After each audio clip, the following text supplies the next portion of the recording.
Hello, I'm Jennifer Bellor, the artistic director of the Nextet New Music Series at the University of Nevada, Las Vegas, and welcome to our podcast episode featuring UNLV faculty composers and their current projects. The first composer featured on this episode is my colleague, Colombian American composer Diego Vega. Born in Bogota, Colombia, he frequently uses elements of Colombian folk music in his compositions. His primary teachers included Guillermo Gaviria, Ricardo Zonmaldun, Joel Hoffman, Steve Stuckey, and Roberto Sierra. Diego has taught composition and theory for over 25 years at different universities: Universidad Javeriana, Syracuse University, and is currently at UNLV. Diego, thank you so much for joining me today to talk about your current projects. Thank you, Jen. First of all, thank you for this generous invitation. I'm honored to be in one of the first episodes of the podcast that you organized. Such a great idea. So thank you, first of all, for inviting me and for such nice introduction. What are you working on right now? What am I working these days? I'm working on a ballet, a new ballet. I mean, new. I've been working for this on and off for the past 2 years. It's a commission from Orquesta Sinfónica Nacional de Colombia, from the National Symphony Orchestra in Colombia.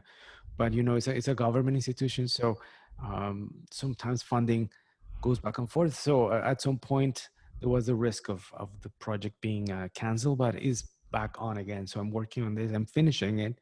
It's hopefully going to be premiere in 2021 if the pandemic allows us, and by the Orquesta Sinfónica Nacional and a ballet group in Colombia, national ballet group in Colombia. It's still yet to be defined, but there's a hint of a great choreographer that I know that will be leading the choreography part of this. Something that's interesting and is only possible in our time is this: once they told me what they wanted to be what they wanted the ballet to be about, then I went to YouTube, as we all do, and I did a search for dances that of these groups, dances and groups of musicians from this group that are performing their music with their original instruments and talking in the original language.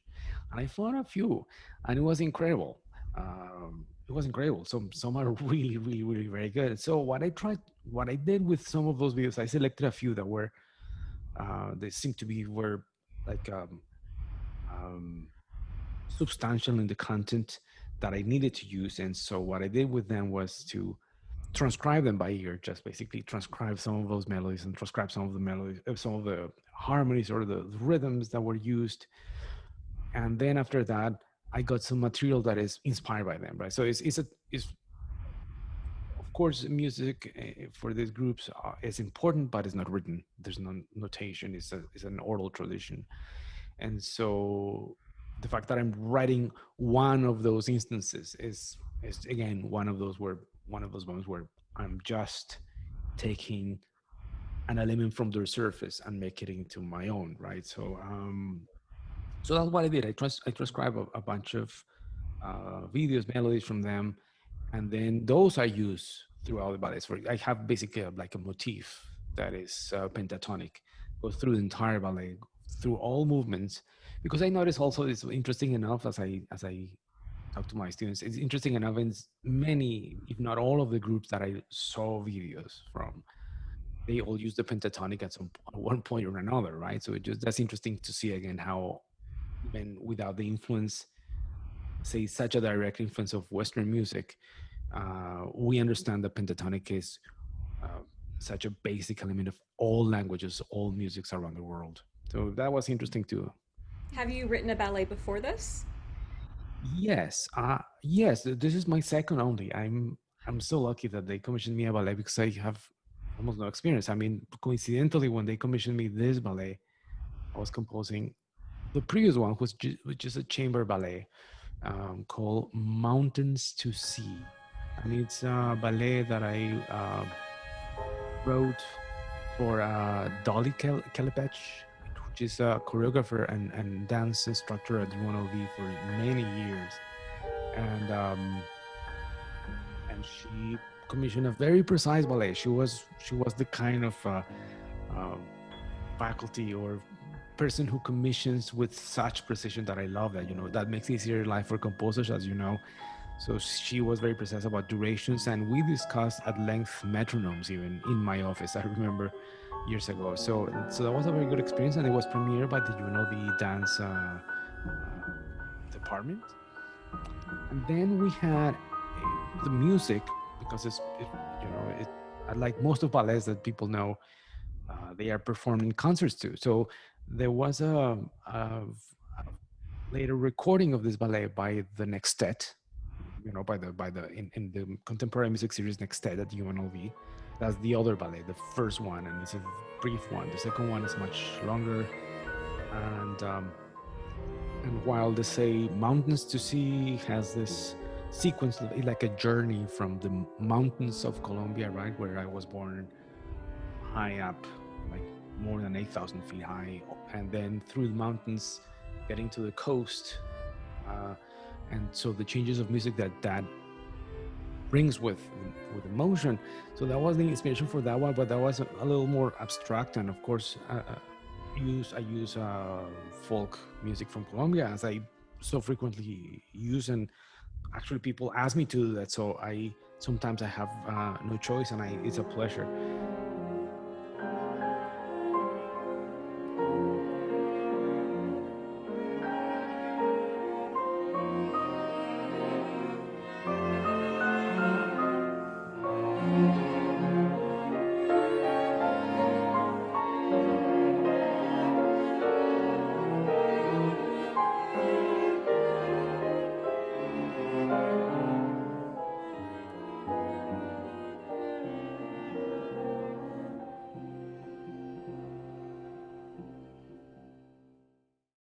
When I talk about the ballet, there's a piece of music that I wrote that is called Musicamuska. Again, a play on words.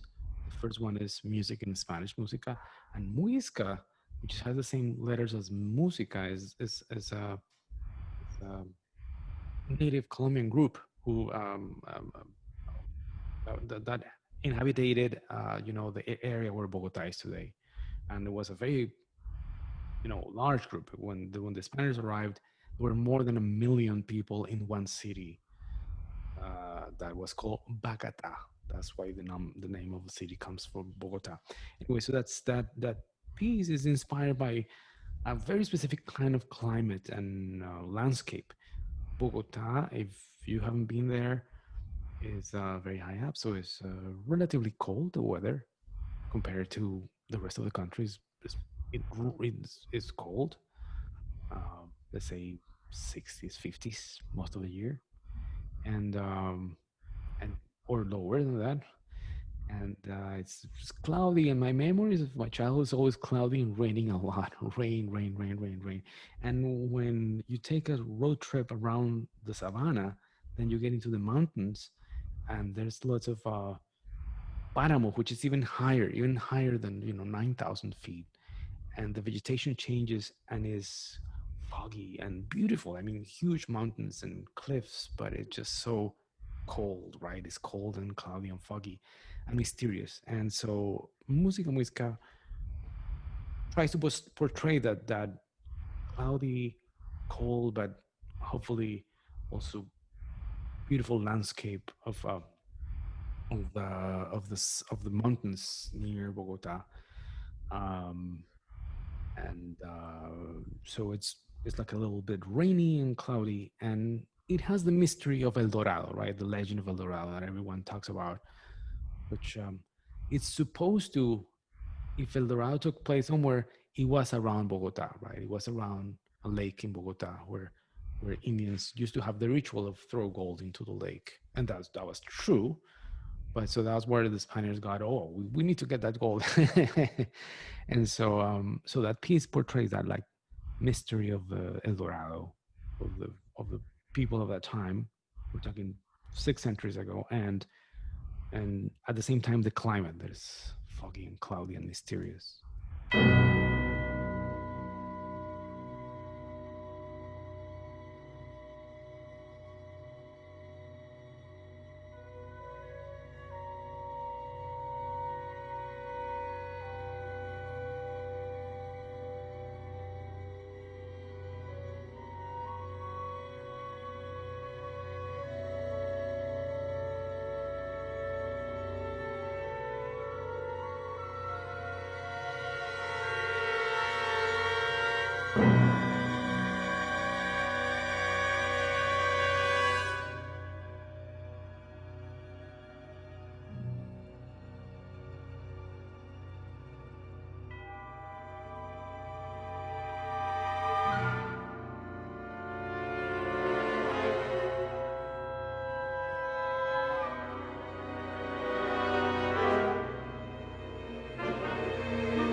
And then the ballet from Colombia is well, it's I think it's a first for them. Also, I think it's the first first ballet that they commissioned. I think that the orchestra in so many years, and they want it to be inspired by um, inspired in the topic of our native Colombians who currently live in the country, right? Not my ancestors who, you know, then ended up mixing with the Spaniards who came in the 15th century, but the current native Colombians who have been there for thousands of years and still continue with their traditions as much as um, the society has let them. So this is inspired by them, and I'm using poems from one for a few from a few of their poets. There are different groups around the country, and our country is very large. So I choose a few poems to create some scenes around their life, including dark moments like oppression. Right, these groups have been oppressed, and not for just the past 500 years, but you know, it just for a long time. So it's something that is part of the ballet, definitely. And you mentioned that you are working with poetry. I would love for you to talk more about that. In fact, if you have some to share right now, I'd love to share that with everybody. Sure, that will be a pleasure. Well, these are very talented writers um, who are not only poets, but also have become, because of the circumstances, activists in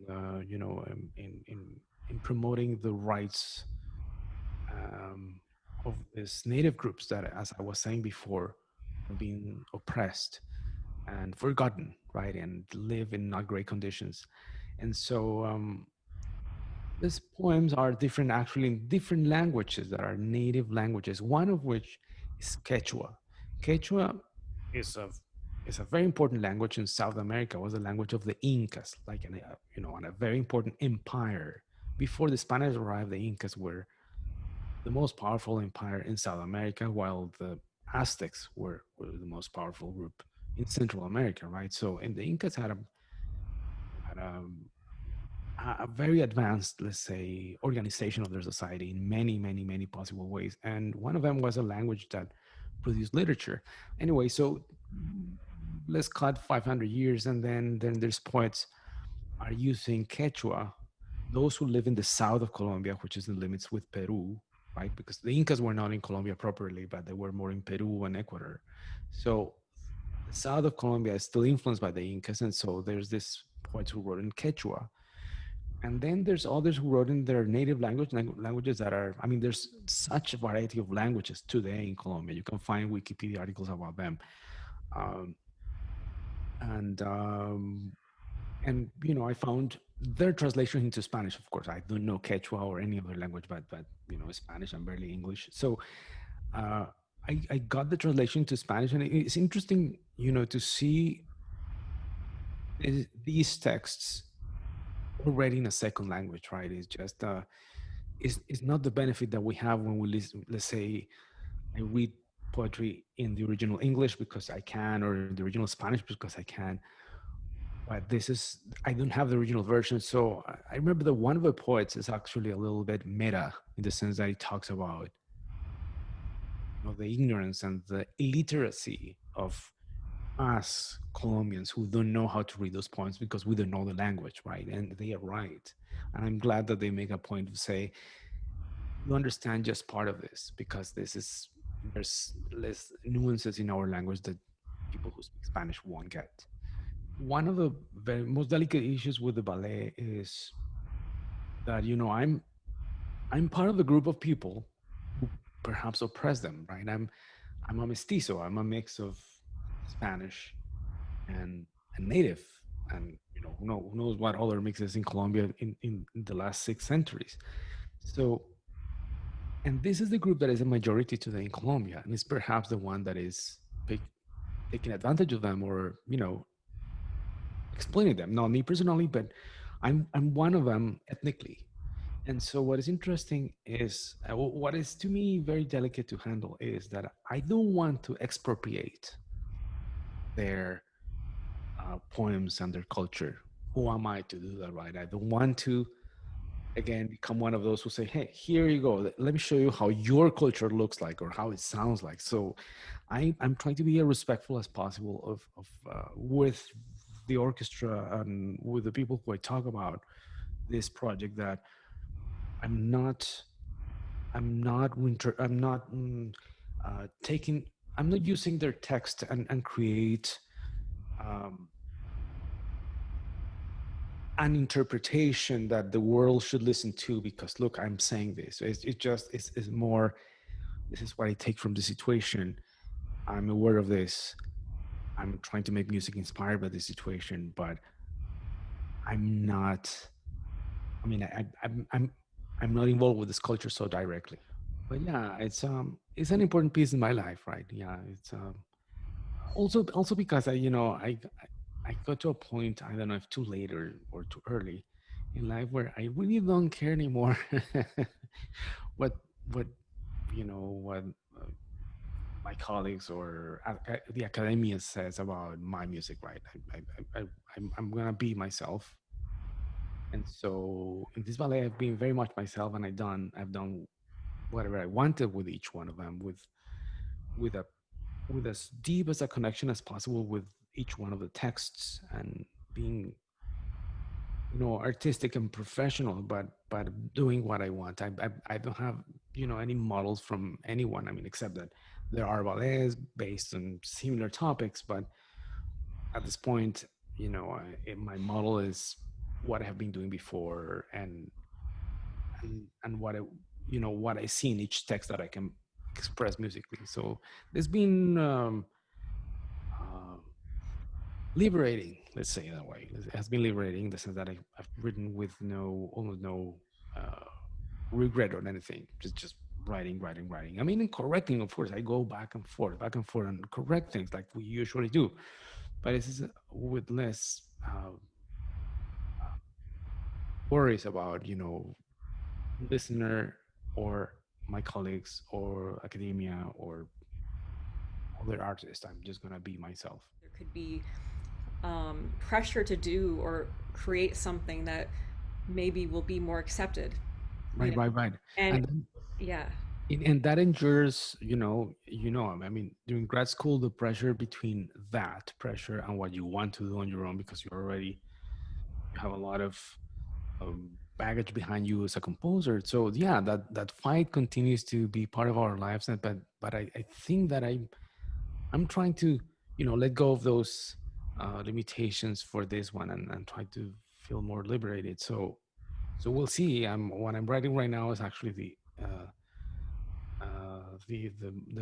a movement that is transitional, but it has to do with a low points, right? It has to do with depression and how they are forgotten by the rest of the Colombian society, right? Or have been for such a long time. And and I love writing actually sad music, right? It's and I love listening to sad music. I like my favorite. I mean, the most beautiful music is sad. It's so unbelievable. Um, there's doesn't have to do anything with anything, depression or anything like that. It's just it's there's so much beauty in sad and slow music. So I'm having a very good time, jumping or screaming, but I enjoy very much writing delicate and sad music, and so that's what I'm working right now, and change my life. Right during those days, I'm a little more reflexive, more thoughtful, and so on.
Since you mentioned that you love, even listening to sad music. Well, one of my first references when I interesting. I don't know if you did the same when you were in high school, Jen, but if I this is weird. If I wanted to be sad, and I had a happy youth and a happy childhood, but if I wanted to be sad, I don't know why. I guess that's why we need music. Then I would listen. In high school, my favorite piece to play was Valse Triste by Sibelius. Hmm. It destroyed me. It was wonderful. But there's so many examples. I mean, so many second movements of Beethoven sonatas or second movements of Mahler's symphonies. Um, yeah, there's thousands of examples of sad music that are just. Oh, here's one of my favorite ones. Scriabin Piano Concerto in F, second movement. Oh, beautiful. So I have a lot of references with sad music that I love. And I actually I don't listen them. I don't listen to that music just at any point. It has to be special. I have to be isolated. I cannot be bothered by anyone, and it has to be. It's like a ritual, basically. Right? It's like I reserve a moment for that. It's not that. It's not something light. If you're angry, do you listen to? Do you have anything specific, or if you're, any No, other? with anger, I don't. But there's another nice feeling that I experience with music. When it's the opposite of sad, but it's not anger. It's like I don't know how to explain it. Let's say Prokofiev's sarcasms for piano that are a youth piece of Prokofiev, and are I feel that I played them when I was in college, and I feel that when I play them, I'm wrestling with life. I'm really physically doing something that is really a wrestle with life. It's really visceral, right? It's a physical activity, but not the physical activity of playing keys and moving your arms. It's more than that. It's like you are involved. 100% of your body is involved in that music. It's visceral music. So another example, for example, I listened recently to one of our colleagues, which you also taught him at some point, Tim Hoft in composition, right? And he showed me this piano sonata, and there was that because what just recent.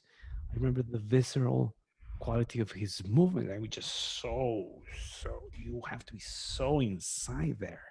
So I like that. I like when the sincerity, the no filters, the like jazz music where the composer is completely um, sincere, but it's almost violent, right? We see the same. Let's say Rite of Spring, right? Rite of Spring, end of the first part.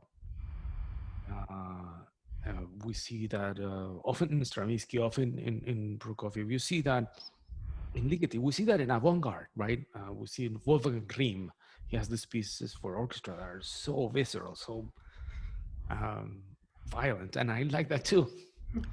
I don't like violent movies or those kind of things. And with politics and all that, we have enough. But that kind of visceral music that is like I feel like my body's involved completely.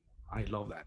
How do you approach the visceral aspect to your music that's going to happen in your ballet, obviously, with all of what's being, I guess, communicated or experienced with regard to the text?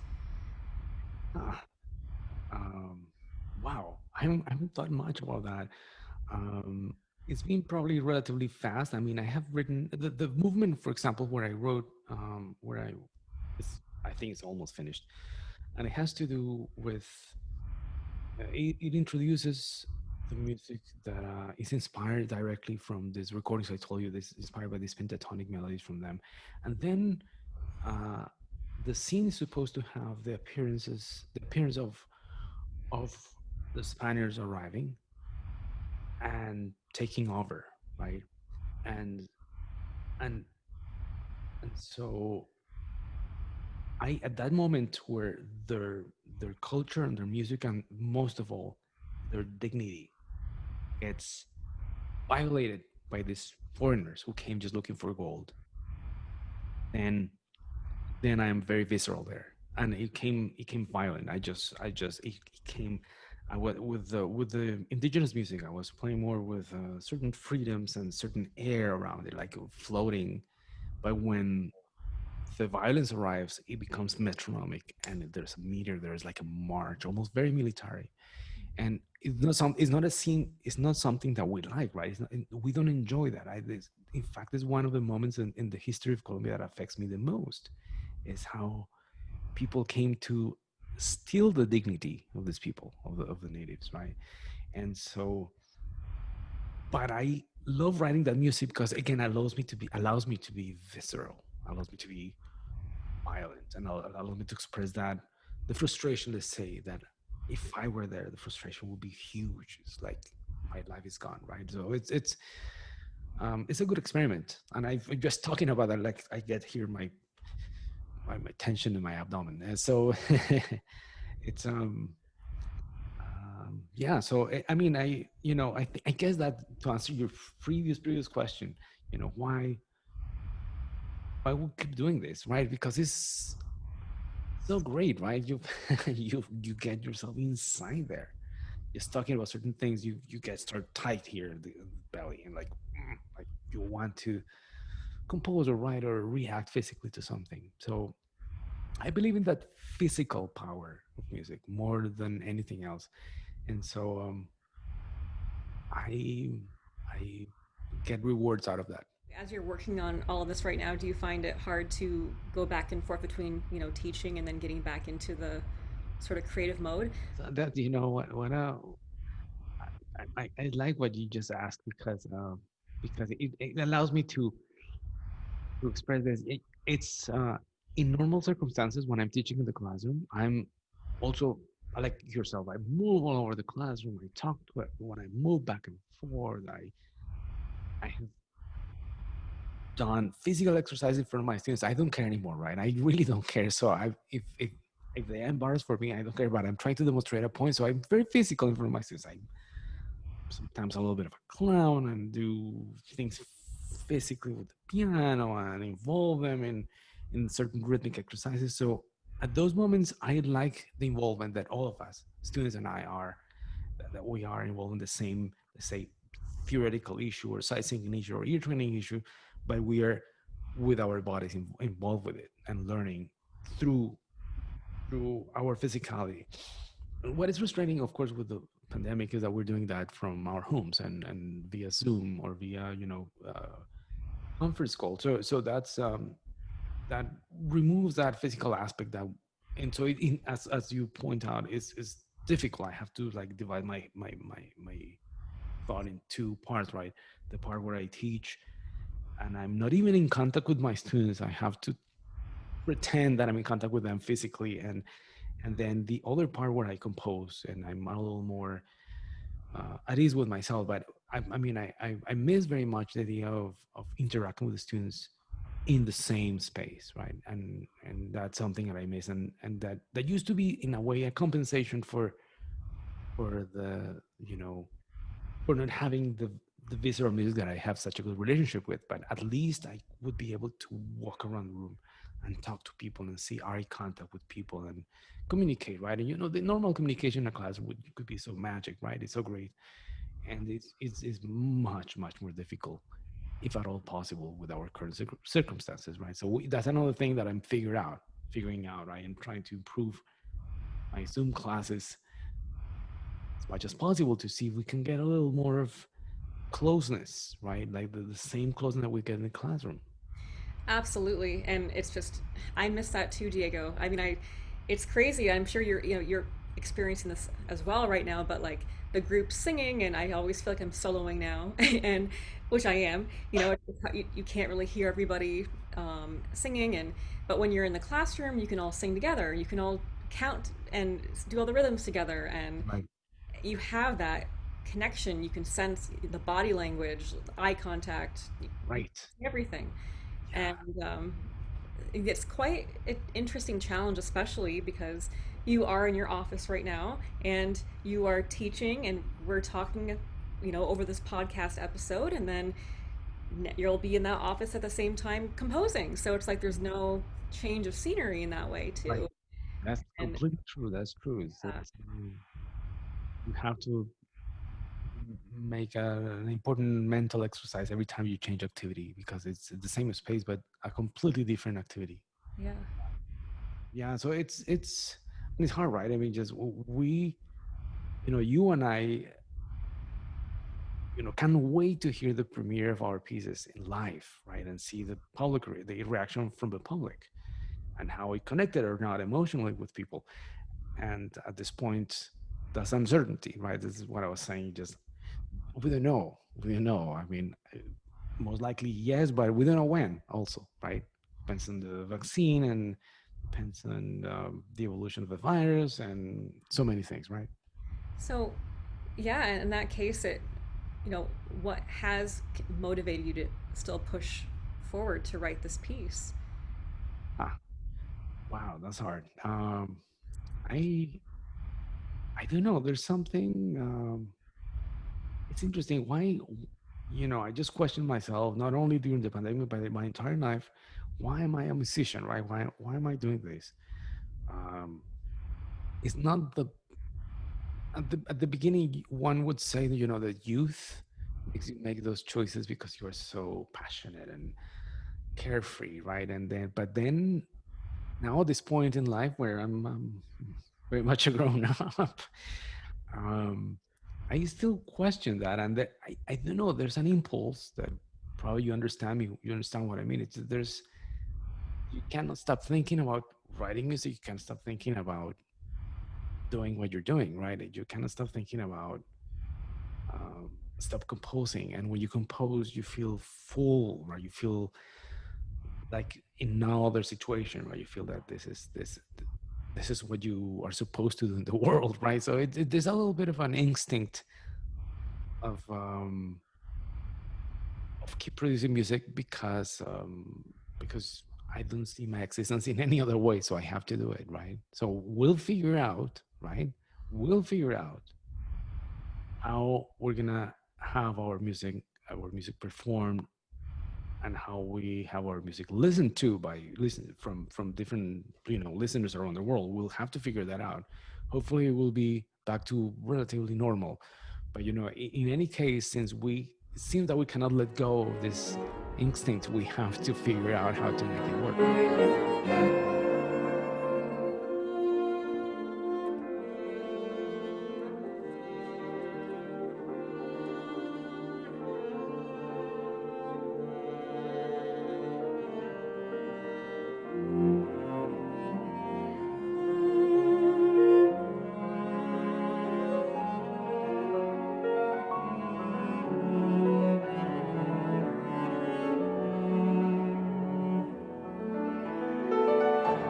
Diego, thank you so much for taking the time to meet with me and be a part of this podcast episode for the Nextet New Music series.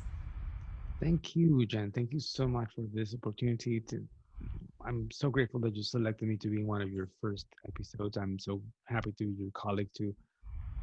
Thank you for all these great questions and for organizing the podcast. I think it's necessary to spread the good word of our work in the School of Music at UNLV. Thank you, Diego.